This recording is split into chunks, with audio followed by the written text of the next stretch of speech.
This is the Panasonic KV-S1027C, and today I'll be showing you how to clean the document path and the feed rollers. When cleaning the scanner, you'll, like any other scanner, you'll have to make sure that you're using the right cleaning materials. So you can purchase these materials seen here today online or at a local store.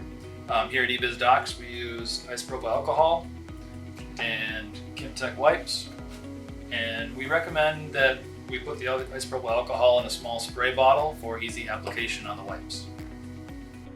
The Kimtech wipes are perfect for cleaning scanners because the wipes leave no dust from the wipe on the surface of the scanner as you're cleaning it.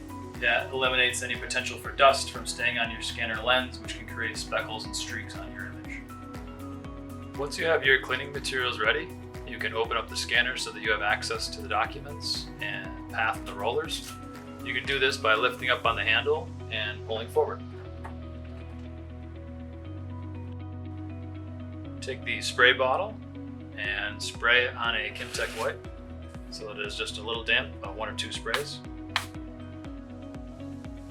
Once you have the isopropyl alcohol on the wipe, then gently place it on the document path and just go back and forth until it is clean and there are no more dust particles on the path. Use the same process for the rollers. You take the spray bottle, put the isopropyl alcohol on again, as I've already done, and go in a downward motion with each roller until you successfully cleaned each one. Depending on how frequently or infrequently you clean your scanner, it might take more than one wipe to clean the rollers.